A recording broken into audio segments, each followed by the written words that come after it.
नमस्कार दोस्तों, स्वागत है आपका आपके अपने YouTube channel the GK guardian में।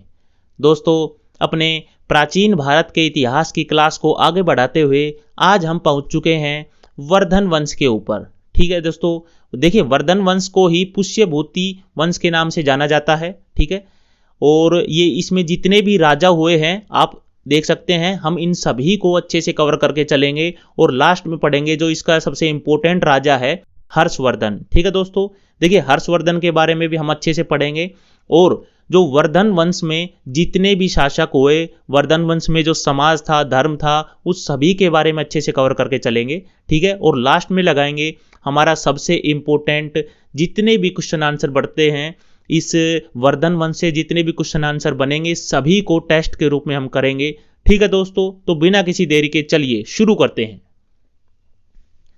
देखिए दोस्तों, जो वर्धन वंश है जिसको कि पुष्यभूति वंश भी कहते हैं। देखिए पुष्यभूति वंश इसीलिए कहते हैं क्योंकि पुष्यभूति ने इसकी स्थापना की थी। ठीक है दोस्तों, देखिए पुष्यभूति हो गया, नरवर्धन हो गया, राज्यवर्धन हो गया, आदित्यवर्धन और फिर आता था प्रभाकर वर्धन। ठीक है, देखिए प्रभाकर वर्धन के दो पुत्र थे, एक तो राज्यवर्धन द्वितीय, एक हर्षवर्धन और एक इसकी पुत्री थी राज्यश्री। ठीक है दोस्तों, सभी के बारे में हम अच्छे से डिस्कस करेंगे। आगे देख लेते हैं कौन कौन से पॉइंट हम इसमें पढ़ने वाले हैं। एक इसकी अर्थव्यवस्था, समाज, धर्म, कला संस्कृति और चीन से आने वाले प्रमुख यात्री, और लास्ट में करेंगे हमारा सबसे इंपॉर्टेंट क्वेश्चन आंसर का सेट। ठीक है दोस्तों, तो बिना किसी देरी के चलिए दोस्तों शुरू करते हैं। देखिए दोस्तों, जो जैसे गुप्त काल था हमने पढ़ा था, तो गुप्त काल का पतन हुआ था हुणों के आक्रमण से। ठीक है, हुणों के आक्रमण से जैसे ही गुप्त काल का पतन हुआ तो अनेक नए साम्राज्यों का उदय हुआ। ठीक है, कौन कौन से साम्राज्यों का उदय हुआ हम देख लेते हैं। देखिए एक था मोखरी वंश, ठीक है, जो कि मध्य गंगा घाटी के आसपास का इलाका था, और एक हुआ था किसका, पुष्यभूति वंश का उदय हुआ था। ठीक है, इसका इलाका था पश्चिमी यूपी और पूर्वी पंजाब का क्षेत्र। ठीक है दोस्तों, और अन्य जो भी शासक थे वो देख लेते हैं। बंगाल में था 7वीं शताब्दी के आसपास में शशांक का शासन। ठीक है, शशांक राजा था, और वाकाटक जो कि गुप्तों के समकालीन थे, ठीक है, उनका शासन था, और उनके दक्षिण में दक्कन में था चालुक्यों का शासन, और चालुक्यों के भी दक्षिण में कांची में था पल्लवों का शासन। ठीक है दोस्तों, ये सभी हमने अच्छे से देखे हैं कि जो कौन कौन समकालीन थे जो वर्धन वंश के आसपास में। ठीक है, मतलब वर्धन वंश जब चला था, जितना भी शासन काल था वर्धन वंश का, उस शासन काल में अन्य और कौन कौन से वंश चल रहे थे। ठीक है दोस्तों, देखिए अब हम पढ़ते हैं पुष्यभूति वंश या फिर वर्धन वंश। ठीक है, देखिए इसका संस्थापक था पुष्यभूति। इस वंश की जानकारी हमको कौन कौन से स्रोतों से मिलती है, किन किन स्रोतों से हमको इस वंश की जानकारी मिलती है वो देखते हैं। देखिए हेनसांग, ये एक चीनी यात्री था दोस्तों। ठीक है, इसकी जो यात्रा थी उसके विवरण से हमको वर्धन वंश के बारे में जानकारी मिलती है। इसकी एक किताब थी जिसका नाम था सीयू की। ठीक है, इस किताब के माध्यम से भी हमको वर्धन वंश के बारे में जानकारी मिलती है। देखिए बाणभट्ट था, वो हर्षवर्धन का राजकीय कवि था। ठीक है, बाणभट्ट, उसकी एक किताब थी, उसने किताब लिखी थी हर्षचरित। ठीक है दोस्तों, इस हर्षचरित से भी हमको वर्धन वंश के बारे में जानकारी मिलती है। और एक राजा था पुलकेशिन द्वितीय। ठीक है, पुलकेशिन द्वितीय का जो ऐहोल अभिलेख है, ठीक है, इस ऐहोल अभिलेख से भी हमको वर्धन वंश के बारे में जानकारी मिलती है। ठीक है दोस्तों, तो ये हमने स्रोत देख लिए हैं कि पुष्यभूति वंश के बारे में या वर्धन वंश के बारे में हमको कहाँ कहाँ से जानकारी मिली है। ठीक है, देखिए अभी देखते हैं जो हर्षवर्धन था उससे संबंधित अभिलेख। ठीक है, देखिए मधुबन और सोनीपत, ये दो अभिलेख हैं, और एक अभिलेख है जिसके ऊपर हर्ष के हस्ताक्षर हैं, वो है बांसखेड़ा अभिलेख। तो ये आपके लिए इंपॉर्टेंट पॉइंट हो जाता है, एग्जामिनर पूछेगा कि कौन से अभिलेख के ऊपर हर्षवर्धन के हस्ताक्षर हैं, तो आपको बताना है बांसखेड़ा अभिलेख के ऊपर। ठीक है दोस्तों, आगे चलते हैं। देखिए जो पुष्यभूति थे, ठीक है, ये गुप्तों के सामंत थे। ठीक है, जो पुष्यभूति था, देखिए सामंत कौन होते हैं, पहले इसको समझ लेते हैं कि सामंत व्यक्ति कौन होते हैं। देखिए सामंत वो होते हैं ये एक छोटे राज्य के शासक होते हैं, ठीक है, लेकिन एक बड़े राजा के अंडर में काम करते हैं। मतलब कुल मिला के उनके अधीन होते हैं, हम ये कह सकते हैं। जो भी वो बड़े राजा कहेंगे उनको मानना पड़ेगा, इनके ऊपर इनके मतलब जो पूरा कंट्रोल रहेगा इन सामंतों के ऊपर, ठीक है। तो ये जो पुष्य भूति थे ये गुप्तों के सामंत थे, ठीक है, लेकिन गुप्तों के ऊपर आक्रमण हो गया था किनका, हूणों का, ठीक है, जिससे गुप्तों का पतन हो गया था। और बाद में जो पुष्यभूति थे इन्होंने अपने आप को स्वतंत्र राज्य घोषित कर दिया था, ठीक है। स्वतंत्र राज्य घोषित करने वाले कौन थे, ये पुष्यभूति हो गए थे, ठीक है, क्योंकि गुप्तों का पतन हो गया था। तो इसी बात का मौके का फायदा उठा के पुष्यभूति ने स्वयं को स्वतंत्र राजा घोषित कर दिया, ठीक है। और किसकी नींव रख दी, पुष्यभूति या वर्धन वंश की, ठीक है दोस्तों, आपको समझ में आ गया होगा, ठीक है। आगे चलते हैं। देखिए इस वंश के प्रमुख राजा के बारे में देख लेते हैं। नरवर्धन, ठीक है, राज्यवर्धन, आदित्यवर्धन और प्रभाकर वर्धन। देखिए प्रभाकर वर्धन की पत्नी थी यशोमती, ठीक है। प्रभाकर वर्धन के 2 पुत्र थे और 1 पुत्री थी, दोनों देख लेते हैं। देखिए राज्यवर्धन द्वितीय और हर्षवर्धन और राज्यश्री, ठीक है, ये तीनों भाई बहन थे, ठीक है। ये 2 भाई थे, ठीक है, और ये 1 बहन थी, ठीक है दोस्तों। अभी हम पढ़ते हैं प्रभाकर वर्धन के बारे में, ठीक है। देखिए प्रभाकर वर्धन की जो उपाधियां है ना वो इंपॉर्टेंट थी। कौन कौन सी उपाधियां थी, हूण हरिण केसरी, गुर्जर प्रजागर, महाराजा धीराज, लाट पट्टाव पाटचारो, मालव लक्ष्मी लता परशु, ठीक है। इनमें इंपॉर्टेंट हम आपको बता दे रहे हैं। एक ये है।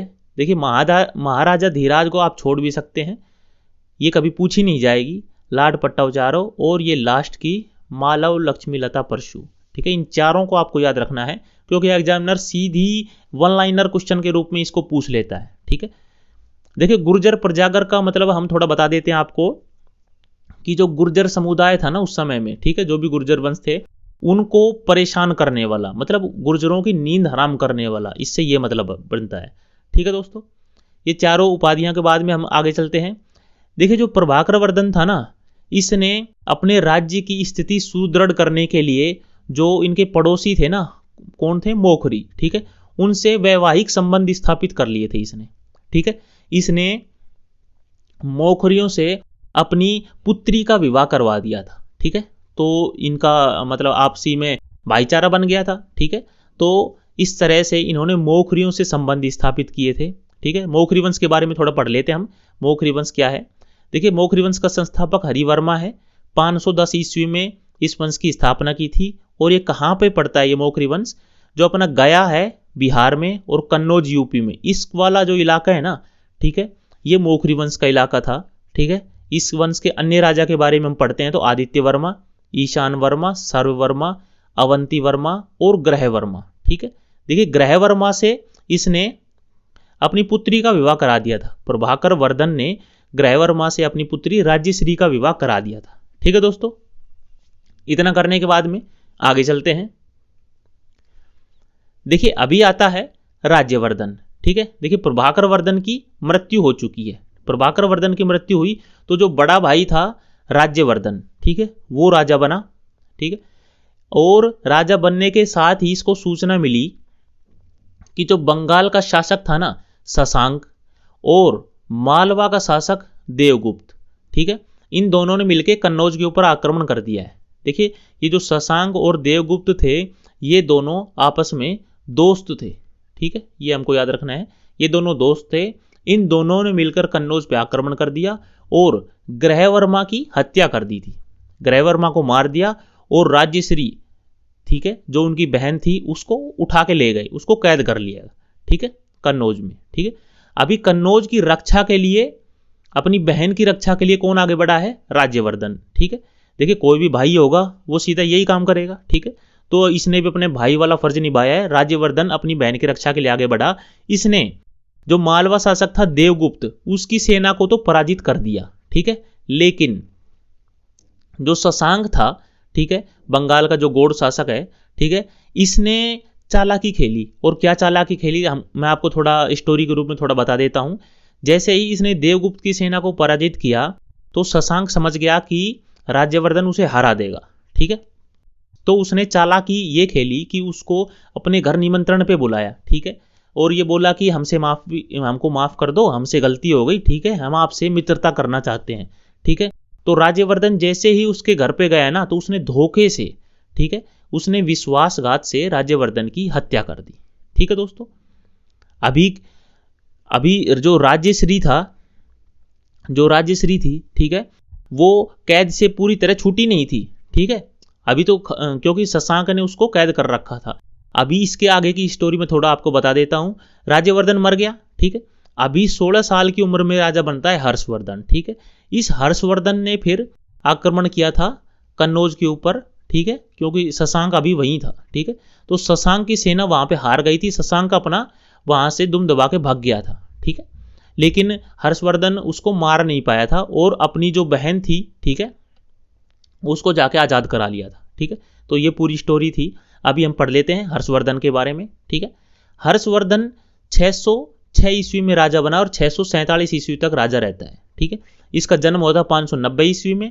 राज्यवर्धन की जैसी हत्या हो गई तो उसके बाद में 16 साल की आयु में 606 ईस्वी में ये थानेसर का राजा बनता है। ठीक है, थानेसर राजधानी थी इनके वंश की। ठीक है, देखिए इसने कन्नौज को जीत के इसे अपनी राजधानी बनाया। देखिए इसने राजधानी चेंज की थी। ठीक है, राजधानी चेंज की थी किसने? हर्षवर्धन ने अपनी राजधानी थानेसर से चेंज करके कहां पे ले गया था? कन्नौज में। ठीक है, ये हमको याद रखना है, ये इंपॉर्टेंट पॉइंट है। ठीक है दोस्तों, आगे चलते हैं। देखिए जो हर्षवर्धन था इसका एक दरबारी कवि था बाण भट्ट। ठीक है, उसकी रचनाएं कौन कौन सी हैं ये वेरी वेरी इंपॉर्टेंट आपके लिए। हर्षचरित, कादंबरी और पार्वती परिणय। ठीक है, इन तीनों को आपको याद रखना है, ये वेरी इंपॉर्टेंट लाइन है। ठीक है, अन्य कवियों की अगर बात करें तो एक कवि था मयूर, जिसने सुभाषितावली जो ग्रंथ है वो लिखा था, और एक कवि था हेनसांग। ठीक है, ये जो चीनी यात्री था ये हर्षवर्धन के समय में आया था भारत में। ठीक है, और इसने लिखी थी सी यू की। ये इसकी पुस्तक काफी बार पूछी गई है, ये भी वेरी वेरी इंपॉर्टेंट आपके लिए। ठीक है, आगे चलते हैं। देखिए हर्ष ने हेनसांग की अध्यक्षता में कन्नौज में एक बौद्ध सभा की थी। तो ये भी एग्जाम में एक बार पूछा गया था। ठीक है, कि हर्षवर्धन ने कन्नौज में जो बौद्ध सभा की थी उसका अध्यक्ष कौन था? ठीक है, या फिर हर्षवर्धन ने हेनसांग की अध्यक्षता में बौद्ध सभा कहाँ की थी? ठीक है, कहीं कैसे भी घुमा फिरा के पूछ सकता है, तो ये भी आपके लिए इंपॉर्टेंट पॉइंट है। ठीक है दोस्तों, तो ये सभी आप अच्छे से देख लीजिए, हमने अच्छे से इसको कवर कर दिया है। ठीक है, आगे चलते हैं। अभी देखिए जो हर्ष था ना, ये एक धार्मिक प्रवृत्ति का व्यक्ति था। ठीक है, थोड़ा धर्म में इसका ज्यादा ही झुकाव था। इसने धार्मिक सभाएं जो ये करता था ना, वो प्रयाग में करता था।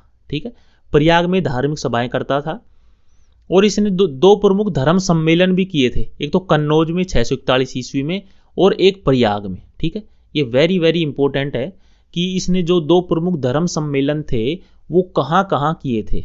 ठीक है, कन्नौज और प्रयाग में। ठीक है, देखिए जो हर्ष था इसने अपनी पुत्री का विवाह किससे कराया था? जो वल्लभी शासक था ना, ध्रुवसेन द्वितीय। ठीक है, ध्रुवसेन द्वितीय, इससे अपनी पुत्री का विवाह कराया था। ठीक है, देखिए अगला पॉइंट देखते हैं। देखिए जो हर्ष था उसने सोचा कि क्यों न मैं अपने शासन को नीचे दक्षिण की तरफ में विस्तार करूं अपने जो राज्य का। ठीक है, तो इसने दक्षिण का जब विस्तार करना चाहा, दक्षिण की तरफ अपने राज्य को बढ़ाना चाहा, तो इसके शासन में एक राजा मिल गया इसको। ठीक है, मतलब थोड़ी ये कहना चाह रहे हैं कि इसको एक राजा मिल गया था जिससे इसकी लड़ाई होती है, पुलकेशिन द्वितीय। ठीक है, देखिए पुलकेशिन द्वितीय से इसकी नर्मदा नदी के तट के ऊपर बड़ी भयंकर लड़ाई होती है। ठीक है, किसकी? हर्षवर्धन की और पुलकेशिन द्वितीय की, और यहाँ पे पुलकेशिन द्वितीय जीत जाता है। तो ये एकमात्र हार थी हर्षवर्धन की अपने जीवन काल में। देखिए कुल मिला के बात यह है कि जो हर्षवर्धन था उसने अपने राज्य का विस्तार करना चाहा दक्षिण की तरफ में। ठीक है, तो वहां पे इसको लड़ाई के मतलब इसको बीच में मिल जाता है कौन? पुलकेशिन द्वितीय, जो कि चालुक्य वंश का शासक था, ठीक है। और ये युद्ध हुआ था करीब 647 ईस्वी में। इन दोनों के बीच में नर्मदा नदी के तट पर युद्ध हुआ, जिसमें पुलकेशिन जीत गया और हर्षवर्धन हार गया, ठीक है दोस्तों। खाली इतना याद रखना अपने को। अब आगे चलते हैं। देखिए प्रशासन के बारे में पढ़ते हैं। वर्धन वंश में किस प्रकार का प्रशासन था।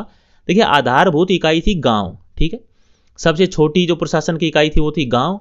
गांव के ऊपर थे विषय, ठीक है, जिसको जिले के रूप में जाना जाता है। विषय के बाद मुक्ति और मुक्ति के बाद में राष्ट्र, ठीक है। देखिए ये देखिए ग्राम, विषय, मुक्ति और राष्ट्र, इनमें जो सुविधा के लिए ये प्रशासन विभक्त था, ठीक है, इनमें।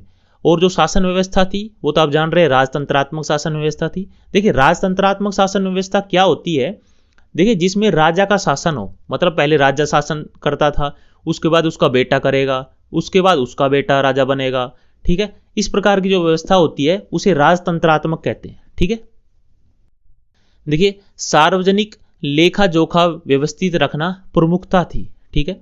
इसने पदाधिकारियों को शासन पत्र के द्वारा जमीन देने की प्रथा चलाई थी। किसने चलाई थी? हर्षवर्धन ने, ठीक है। देखिए अर्थव्यवस्था के बारे में अगर देखें तो जो टैक्स था ना, ठीक है, तो वो 1/6 था, ठीक है। कुल उपज का 1/6 टैक्स लेता था हर्षवर्धन, ठीक है। 3 प्रकार के जो कर हैं ये वेरी वेरी इंपॉर्टेंट है, हम आपको पहले ही बता दे रहे हैं, ठीक है। वेरी वेरी इंपॉर्टेंट है, तीनों को याद रखना है। देखिए जो भाग कर था ना, भाग जो टैक्स था ये किस पे लगता था? भूमि के ऊपर, जो कृषक देते थे, ठीक है, किसान देते थे, 1/6 था ये। उसके बाद में हिरण्य टैक्स था, ठीक है, हिरण्य नाम का था, ठीक है, तो ये देते थे व्यापारी, ठीक है, नगद था ये। और बलि कर था जो वो लगता था धार्मिक कार्यों के ऊपर, ठीक है। तो तीनों याद रखने हमको। भाग कर लगता था भूमि के ऊपर, किसान देते थे, हिरण्य कर व्यापारी देते थे, और बलि कर धार्मिक कार्यों पे लगता था, ठीक है दोस्तों। इतना करने के बाद में आगे चलते हैं।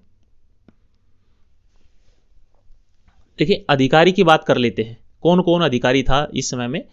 देखिए अवंती नाम का अधिकारी था, युद्ध या फिर शांति का जो प्रधानमंत्री था ना, ठीक है, युद्ध कार्य या जो शांति का कार्य, उसका जो मेन एक मंत्री था वो कहलाता था अवंती, ठीक है। सिंहनाद किसे कहते थे? जो सभी सेनाओं का सेनापति था, ठीक है, उसको सिंहनाद कहते थे। कुंतल कहलाता था घोड़ों की सेना का जो प्रधान था, ठीक है। और हस्त सेना का प्रधान, मतलब हाथ में जो हथियार लिए हुए सेना चलती है, उसका प्रधान था स्कंदगुप्त, ठीक है। मतलब ये एक पदवी है, ठीक है, स्कंदगुप्त एक पदवी है, ठीक है दोस्तों। आगे चलते हैं। हेनसांग ने हर्ष की सेना को चतुरांगणी का है, ठीक है, हर्ष की सेना को चतुरांगणी का है हेनसांग ने। हेनसांग की भारत यात्रा के समय सूती कपड़ों का प्रमुख केंद्र था मथुरा। ये वेरी वेरी इंपॉर्टेंट लाइन है और आपको ये 100% याद रखनी है, क्योंकि एग्जाम में काफी बार पूछा गया कि जब हेनसांग हर्षवर्धन के राज्य में आया तो उस समय में सूती कपड़ों का प्रमुख केंद्र क्या था? तो मथुरा था, ठीक है दोस्तों। समाज के बारे में देखते हैं। समाज में विभिन्न जातियां थी, ठीक है, जातियों में बटा हुआ था समाज। छुआछूत भी समाज में था, लेकिन बाल श्रम नहीं था, ठीक है, बच्चों से कार्य नहीं करवाया जाता, बाल श्रम नहीं था। महिलाओं की स्थिति में गिरावट आ गई थी, ठीक है। स्वयंवर प्रथा, ठीक है, अभी नहीं थी, मतलब प्रभावी नहीं थी। जो स्वयंवर प्रथा चलती है ना लड़कियों के, मतलब शादी से संबंधित, वो नहीं थी, लेकिन महिलाओं की स्थिति में गिरावट थी, ठीक है। आगे चलते हैं। विधवा पुनर्विवाह नहीं था। सती प्रथा और दहेज प्रथा, ये दोनों प्रथाएं थी, ठीक है, आपको ये याद रखना है। सती प्रथा और दहेज प्रथा ये दोनों समाज में थी। वर्धन वंश के समय में समाज में महिलाओं की स्थिति में गिरावट थी, ठीक है। सती प्रथा थी, दहेज प्रथा थी और विधवा पुनर्विवाह नहीं था, ठीक है। मतलब महिलाओं से संबंधित जितने भी कार्य थे ना, ठीक है, मतलब उन कार्यों में मतलब समाज थोड़ा ज़्यादा अच्छे दर्जे का नहीं था, ये हम कह सकते हैं, ठीक है। देखिए धर्म की बात करें तो ब्राह्मणवाद अधिक प्रभावी था, ठीक है, ब्राह्मण धर्म अधिक प्रभावी था, ठीक है। देखिए हर्ष की जो 2 तांबे की मुद्राएं हैं, वो एक तो नालंदा, ठीक है, इस मुद्रा के ऊपर हर्ष लिखा हुआ है, और जो सोनीपत की मुद्रा थी इसके ऊपर नंदी का चित्र लिखा हुआ है, मतलब नंदी का चित्र अंकित है, ठीक है। ये दोनों याद रखने हमको। और इसने उपाधि कौन कौन सी धारण की थी, ये वेरी वेरी इंपॉर्टेंट है, आप इसको याद रखिएगा। देखिए उपाधियां देख लेते हैं। महेश्वर, सार्वभौम, महाराजाधिराज, शिलादित्य और सकलोत्परनाथ, ठीक है, सकलोत्तर पथनाथ। कलिंग विजय जब इसने की थी, ठीक है, इस विजय के उपरांत में इसने सकलोत्तरा पथनाथ की उपाधि धारण की थी। ये सभी उपाधियां आपको याद रखनी है, ठीक है दोस्तों। देखिए जो हर्ष था ना, वो सूर्य और शिव का उपासक था। शुरू में हर्ष था, मतलब ये सनातन धर्म का उपासक था, ठीक है, सूर्य और शिव का। लेकिन बाद में महायान की जो बौद्ध शाखा थी ना, ठीक है, महायान बौद्ध में शामिल हो गया था। यह प्रत्येक 5 वर्ष में प्रयाग में महामोक्ष परिषद का आयोजन कराता था, ठीक है।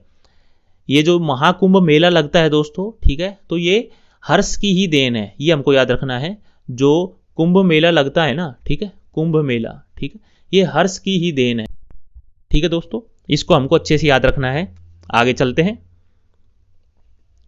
देखिए कला संस्कृति के बारे में अगर देखें तो हर्ष ने बाणभट्ट, मयूर और भर्तृहरि, ये तीनों जो विद्वान थे, ठीक है, इनको संरक्षण दिया था अपने शासनकाल में, ठीक है, तीनों कवियों को। और हर्ष ने जो खुद लिखी थी, ये वेरी वेरी इंपॉर्टेंट है, आप इसको 100% स्टार मार्क कर लीजिए। जो हर्ष था, ठीक है, इस हर्ष ने स्वयं ने भी 3 मतलब रचनाएं की थी और तीनों वेरी इंपॉर्टेंट है, ठीक है। तो कौन कौन सी है? रत्नावली, प्रियदर्शिका और नागानंद, ठीक है। देखिए सिरपुर में ईंटों से बना लक्ष्मण मंदिर बनवाया था, ठीक है। अभी देख लेते हैं जो चीन से आने वाले प्रमुख यात्री थे ना, ठीक है, उनके बारे में देख लेते हैं। देखिए हेनसांग, इसका समय काल था 636 से 645 ईस्वी, ठीक है, इसके मध्य में आया था। इसे क्या क्या कहा जाता है? शाक्य मुनि कहा जाता है और यात्रियों का राजकुमार कहा जाता है, ठीक है। देखिए ये जो चीन से आने वाले यात्रियों के बारे में जितने पॉइंट है ना, आप इसको 100% याद रखिएगा। एक तो हेनसांग और फाहयान, ठीक है, इन दोनों के बारे में तो पूरी जानकारी रखिएगा। और इत्सिंग का अगर खाली नाम भी याद रख लेना, ठीक है, खाली इत्सिंग, ठीक है, तो भी चलेगा। लेकिन हेनसांग और फाहयान के बारे में पूरी जानकारी आपको अच्छे से याद रखनी पड़ेगी, क्योंकि एग्जाम में काफी बार इनसे क्वेश्चन पूछा जाता है, ठीक है। तो शाक्य मुनि और यात्रियों का राजकुमार किसे कहते थे? हेनसांग को। यह हर्षवर्धन के समय में भारत में आया था और भारत में करीब करीब 14 साल रहा था, ठीक है दोस्तों। और इसकी पुस्तक तो हमने देख ली है, CU की ये पुस्तक थी हर्षवर्धन की, हेनसांग की, ठीक है। अभी आगे देखते हैं फाहयान, ठीक है, जो 399 से 414 ईस्वी के मध्य में चंद्रगुप्त द्वितीय के समय में आया था, ठीक है। ये चीन से आने वाला पहला बौद्ध भिक्षु था, ये भी हमको याद रखना है, ठीक है। देखिए हर्षवर्धन के समय में खाली आया था हेनसांग, ठीक है, क्योंकि हम जब हेनसांग को पढ़ ही रहे हैं तो सारे जितने भी चीन से आने वाले यात्री थे तो उनको एक ही जगह पे पढ़ लिया है, ठीक है। आप ये मत समझिएगा कि जो फाहयान है, इत्सिंग है, हेनसांग है, तीनों वर्धन वंश के समय में आए थे, ये नहीं है, ठीक है। खाली हेनसांग आया था हर्षवर्धन के समय में। और हमने जैसे बताया है जो फाहयान था, ठीक है, वो आया था चंद्रगुप्त द्वितीय के समय में, ठीक है दोस्तों, इसको याद रखना है हमको। अभी आगे देखते हैं इत्सिंग, ठीक है। ये इत्सिंग आया था 671 से 695 ईस्वी के मध्य में, समुद्री मार्ग से ये भारत आया था, ठीक है। देखिए जो हर्ष था, हर्ष ने 641 ईस्वी में चीन के राजा कौन था? ताई सुंग, ठीक है, उसके पास में राजदूत भेजा था, एक राजदूत भेजा था। तो बदले में उस चीनी राजा ताई सुंग ने 3 राजदूत भारत भेजे थे, ठीक है। हर्षवर्धन के शासन में, मतलब हर्षवर्धन के राज्य में 3 राजदूत भेजे, किसने? ताई सुंग ने, ठीक है। जिनमें से एक जो राजदूत था ना, वो हर्ष की मृत्यु के बाद में पहुंचा, ठीक है। तो उसने हर्ष की मृत्यु के बाद का वर्णन किया कि किस प्रकार का चला था जो वर्धन वंश था हर्ष की मृत्यु के बाद में, ठीक है। और उसका नाम क्या था? वांग हुएन तुसे, ठीक है। ये नाम देखिए याद रखने की कोई जरूरत नहीं है आपको, ये कभी एग्जाम में नहीं पूछा गया, ना ही कभी पूछा जाएगा, ठीक है। खाली नॉलेज के लिए थोड़ा याद रखिएगा कि वांग हुएन तुसे था, ठीक है, जो कि हर्ष की मृत्यु के बाद में पहुंचा था, ठीक है दोस्तों। तो इतना करने के बाद में देखिए हमने अच्छे से जो वर्धन वंश था उसको अच्छे से डिटेल में डिस्कस किया है, ठीक है दोस्तों। अभी हम करेंगे इसका जो भी जितने भी क्वेश्चन आंसर बनते हैं ना दोस्तों, ठीक है, उन सभी का एक साथ में क्वेश्चन आंसर का सेट लगाएंगे, जिससे हमारी तैयारी बिल्कुल परफेक्ट हो जाए, ठीक है दोस्तों। तो चलते हैं। देखिए क्वेश्चन नंबर 1 है, थानेसर में वर्धन वंश की स्थापना किसने की? ठीक है, देखिए वर्धन वंश की स्थापना के बारे में पूछा गया है, तो वर्धन वंश की स्थापना किसने की थी, हमने पढ़ा था पुष्यभूति ने की थी। ठीक है, तो Pushyabhuti Vardhan, option number C ठीक हो जाएगा। ठीक है, क्वेश्चन नंबर 2 है, देखिए राज्य और राजधानी, ठीक है, इनको आपस में मेल कराना है। ठीक है, तो हम देखते हैं कि जो वर्धन वंश था उसकी राजधानी कौन सी थी, मौखरी वंश, वाकाटक और मैत्रक। ठीक है, इन सभी राज्यों की राजधानी को हमको मेल कराना है। ठीक है, तो देखिए वर्धन वंश की राजधानी थी, हमने पढ़ा था थानेसर। ठीक है, मौखरी जो वंश थे उनकी राजधानी कन्नौज थी। ठीक है, इसी तरह हमको थोड़ा याद रखना है कि जो वाकाटक थे उनकी राजधानी थी पुरिका और मैत्रकों की राजधानी थी वल्लभी। ठीक है, तो ये ऑप्शन हो जाएगा 1 2 3 4, ऑप्शन 1 2 3 4, ऑप्शन ए ठीक हो जाएगा। ठीक, ऑप्शन ए ठीक हो जाएगा क्वेश्चन नंबर 2 का। ठीक है दोस्तों, आगे चलते हैं। देखिए क्वेश्चन नंबर 3 है, हर्षचरित। ठीक है, हर्षचरित किसके द्वारा लिखी गई थी, हर्षचरित को किसने लिखा था, तो हमने पढ़ा था जो बाणभट्ट कवि था उसने लिखा था हर्षचरित को, ऑप्शन नंबर बी ठीक हो जाएगा। क्वेश्चन नंबर 4 है, हर्षवर्धन के समय कौन सा चीनी यात्री भारत आया था, तो हमने पढ़ा था हर्षवर्धन के समय कौन आया था, हेन सांग आया था। ठीक है, तो ऑप्शन नंबर बी ठीक हो जाएगा। ठीक है, क्वेश्चन नंबर 4 का ऑप्शन बी ठीक हो जाएगा। आगे चलते हैं। क्वेश्चन नंबर 5 है, बाणभट्ट किस सम्राट का दरबारी कवि था, तो बाणभट्ट हर्षवर्धन का दरबारी कवि था, ऑप्शन सी ठीक हो जाएगा। क्वेश्चन नंबर 5 का ऑप्शन सी ठीक हो जाएगा। ठीक है दोस्तों, आगे चलते हैं। क्वेश्चन नंबर 6 है, हर्ष और पुलकेशिन द्वितीय के हुए मध्य में संघर्ष। ठीक है, हर्ष और पुलकेशिन द्वितीय के बीच में जो लड़ाई हुई थी उसकी जानकारी हमको कहां से मिलती है। ठीक है, तो उसकी जानकारी हमको ऐहोल अभिलेख से मिलती है, ऑप्शन ए ठीक हो जाएगा। क्वेश्चन नंबर 7 है, हूण हरिण केसरी, महाराजा धीराज, ये किसकी उपाधियां थी। ठीक है, देखिए हूण हरिण केसरी हमने पढ़ा था कि ये उपाधि किसने धारण की थी, ये उपाधि धारण की थी प्रभाकर वर्धन ने। ठीक है, ऑप्शन बी ठीक हो जाएगा। आगे चलते हैं। क्वेश्चन नंबर 8 है, सम्राट हर्ष ने अपनी राजधानी थानेसर से कहां स्थानांतरित की। ठीक है, तो थानेसर से राजधानी कहां ले गया था, कन्नौज ले गया था हर्षवर्धन। ठीक है, तो क्वेश्चन नंबर 8 का ऑप्शन नंबर सी ठीक हो जाएगा। ठीक है दोस्तों, आगे चलते हैं। क्वेश्चन नंबर 9 है, सकलोत्तर पथनाथ। ठीक है, ये किसे कहा गया है। ठीक है, ये वेरी वेरी इंपॉर्टेंट है, तो ये हमने पढ़ा था किसे कहा गया है, कलिंग विजय के ऊपर हर्षवर्धन ने ये उपाधि ग्रहण की थी। ठीक है, तो ये हर्षवर्धन को कहा गया है। क्वेश्चन नंबर 9 का ऑप्शन बी ठीक हो जाएगा। ठीक है दोस्तों, आगे चलते हैं। क्वेश्चन नंबर 10 है, हेनसांग ने किसे शिलादित्य कहा है, हेनसांग ने शिलादित्य किसे कहा था, हर्षवर्धन को। क्वेश्चन नंबर 10 का ऑप्शन सी ठीक हो जाएगा। ठीक है दोस्तों, क्वेश्चन नंबर 11 देखते हैं। गुप्त वंश के पतन के पश्चात उत्तर भारत में बड़े भाग का पुनर्गठन किसने किया। देखिए हमने देखा था कि जो गुप्त थे उनके सामंत थे पहले पुष्यभूति, गुप्तों के ऊपर हुणों ने आक्रमण किया, उसके बाद में पुष्यभूति वंश ने अपने आप को स्वतंत्र घोषित कर दिया और जो उत्तर भारत था उसमें मतलब एक छत्र राज किया था। ठीक है दोस्तों, तो क्वेश्चन नंबर 11 का ऑप्शन सी ठीक हो जाएगा। ठीक है, हर्षवर्धन था। आगे चलते हैं।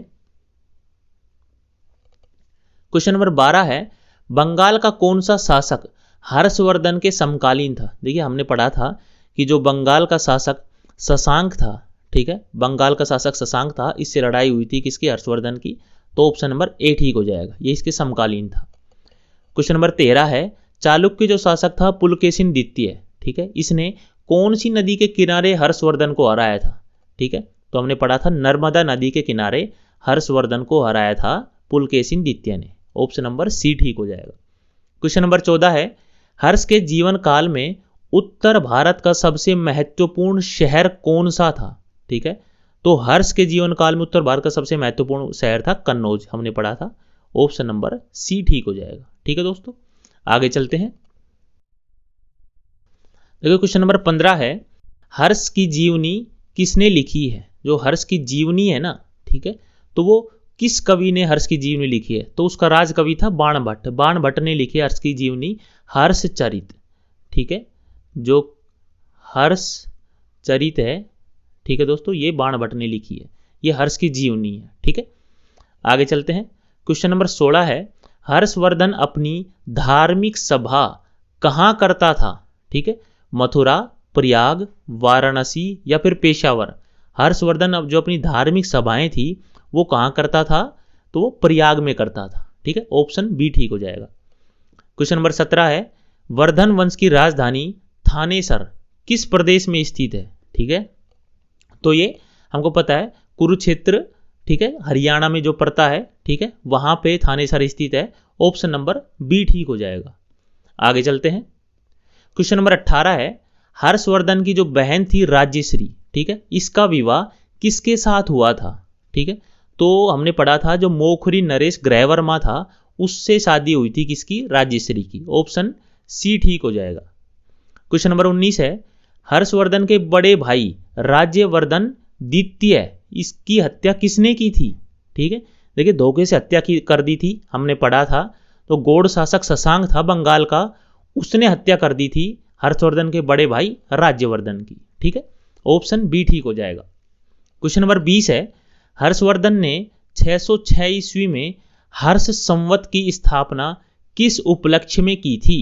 ठीक है, देखिए आपको थोड़ा याद रखना है कि जो हर्षवर्धन जैसे ही राजा बना था ना, ठीक है, तो अपने राज्यारोहण के उपलक्ष्य में उसने हर्ष संवत चलाया था। ठीक है, कब चलाया था? 606 ईस्वी में जब वो राजा बना था। ठीक है, तो अपने राज्यारोहण के उपलक्ष्य में ऑप्शन नंबर ए ठीक हो जाएगा। ठीक है दोस्तों, आगे चलते हैं। क्वेश्चन नंबर 21 है, कौन वर्धन वंश की राजधानी थानेसर से कन्नौज ले गया था? ठीक है, तो हमने पढ़ा था हर्षवर्धन थानेसर से कन्नौज ले गया था राजधानी को। ऑप्शन नंबर सी ठीक हो जाएगा। ठीक है दोस्तों, क्वेश्चन नंबर 22 देखते हैं। जी कन्नौज है वो किस प्रदेश में स्थित है? ठीक है, तो कन्नौज उत्तर प्रदेश में स्थित है। ऑप्शन नंबर ए ठीक हो जाएगा। देखिए क्वेश्चन नंबर 23 है, हेनसांग की भारत यात्रा के समय सूती कपड़ों का सबसे प्रसिद्ध नगर कौन था? ठीक है, कौन सा था? देखिए वाराणसी, मथुरा, पाटलिपुत्र या फिर कांची। ठीक है, तो हमने पढ़ा था जो मथुरा था, ठीक है, वो सूती कपड़ों का सबसे प्रसिद्ध नगर था जब हेनसांग भारत में आया था। ठीक है, ऑप्शन नंबर बी ठीक हो जाएगा। आगे चलते हैं। क्वेश्चन नंबर 24 है, देखिए जो कवि बाण भट्ट था ना वो कहाँ का निवासी था? ठीक है, तो क्वेश्चन नंबर 24 का ऑप्शन बी ठीक हो जाएगा, ये थानेसर कुरुक्षेत्र का निवासी था। ठीक है दोस्तों, आगे चलते हैं। क्वेश्चन नंबर 25 है, नागानंद, ठीक है, ये जो नाटक है नागानंद, ठीक है, नागानंद की रचना किस रचनाकार ने की थी? इसका रचनाकार कौन था नागानंद का? ठीक है, तो हमने पढ़ी थी हर्षवर्धन ने नागानंद की रचना की थी। ऑप्शन नंबर बी ठीक हो जाएगा। ठीक है, आगे चलते हैं। क्वेश्चन नंबर 26 है, सम्राट हर्षवर्धन ने 2 महान सम्मेलनों का आयोजन कराया था और कहाँ कराया था ये हमको पता करना है।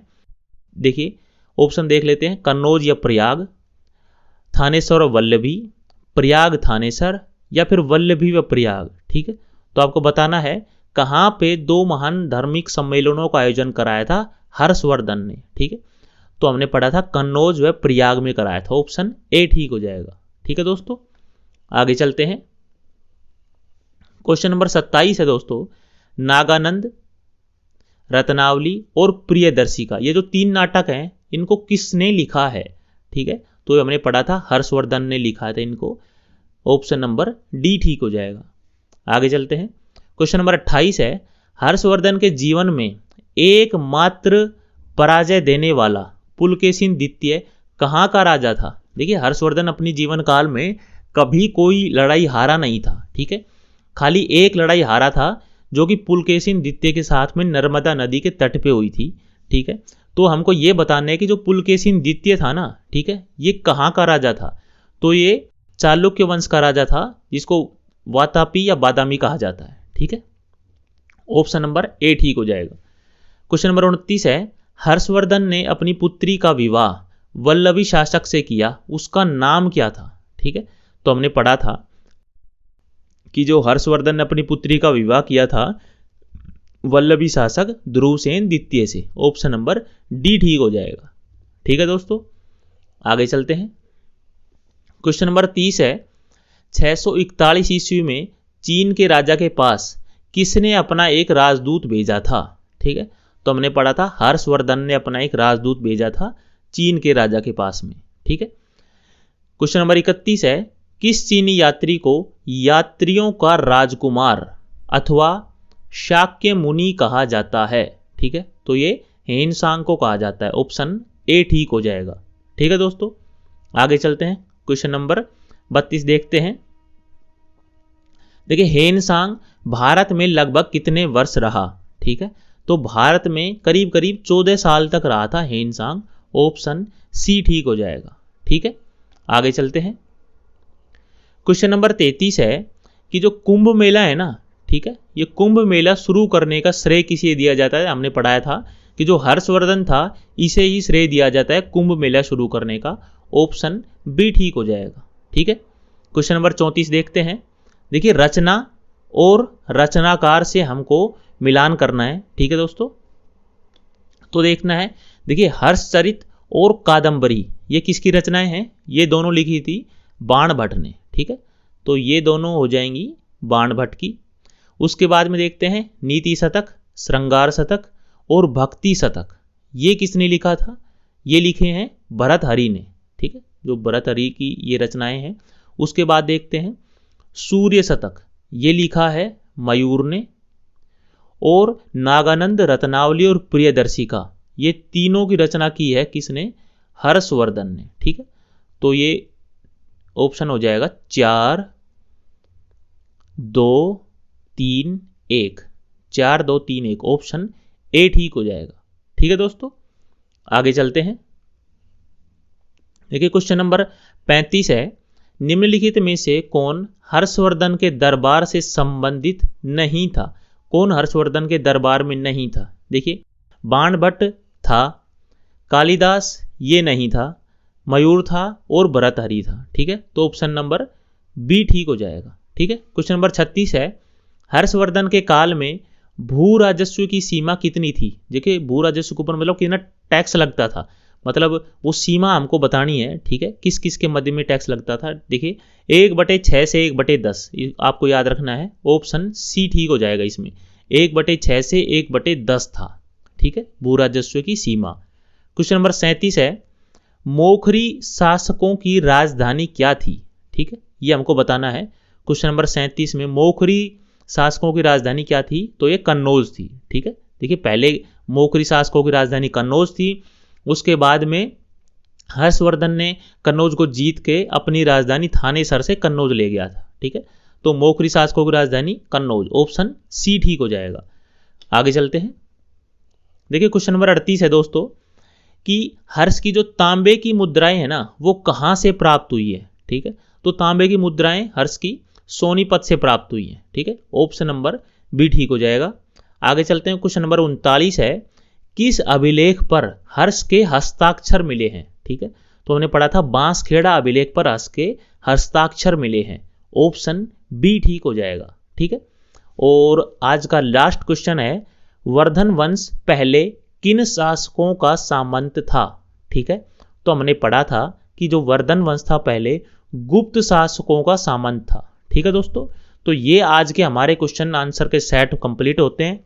ठीक है दोस्तों, हमने नोट्स प्लस जितने भी क्वेश्चन आंसर थे, ठीक है, क्वेश्चन आंसर का टेस्ट लगाया है। ठीक है, इससे हमारी तैयारी 100% बिल्कुल अच्छे लेवल की हो जाती है। ठीक है दोस्तों, देखिए दोस्तों कहीं जाइएगा मत, थोड़ा आपके लिए है कि अगर हमारी जो अगली नेक्स्ट क्लास आने वाली है ना, जो इससे अगली वाली क्लास होगी वो हम अभी बता दे रहे हैं। ठीक है, देखिए हम पढ़ेंगे अगली क्लास में पल्लव वंश, कदम्ब वंश और गंग वंश के बारे में। ठीक है, ये जो भी आपको स्क्रीन पे दिखाया गया है। ठीक है, हम पहले हर बार की तरह में पहले पूरा अच्छे से समझेंगे। ठीक है, नोट्स के रूप में। ठीक है दोस्तों, पहले हम नोट्स के रूप में अच्छे से समझेंगे और उसके बाद में जो क्वेश्चन आंसर का सेट जो हर बार लगाते हैं हम, ठीक है, तो इससे हमारी तैयारी अच्छे लेवल की हो जाती है। आपको कहीं से भी और कुछ नहीं पढ़ने की जरूरत पड़ेगी, ये हमारी गारंटी है। ठीक है दोस्तों, आपसे खाली इतनी विनती है कि आप अगर अभी तक भी आपने चैनल को सब्सक्राइब नहीं किया है तो प्लीज़ आपसे रिक्वेस्ट है, चैनल को सब्सक्राइब कर दीजिए और जितना ज़्यादा से ज़्यादा हो सके इसको शेयर कीजिए। ठीक है दोस्तों, तो मिलते हैं अगली क्लास में। ठीक है दोस्तों, तो आपसे एक बार फिर से विनती है, अगर आपको थोड़ा भी लग रहा हो कि हमने आपके लिए अच्छी मतलब मेहनत की है, ठीक है, अच्छी क्वालिटी के नोट्स और अच्छी क्वालिटी के क्वेश्चन आंसर आपके लिए कराए हैं, तो ठीक है दोस्तों, प्लीज़ चैनल को सब्सक्राइब कीजिए। और आपको जो भी मतलब सुझाव देना है तो प्लीज़ तहे दिल से आपका हम स्वागत करते हैं। कमेंट बॉक्स में आपके लिए हमेशा आपके सुझावों की हम प्रतीक्षा करेंगे। ठीक है दोस्तों, तो चलिए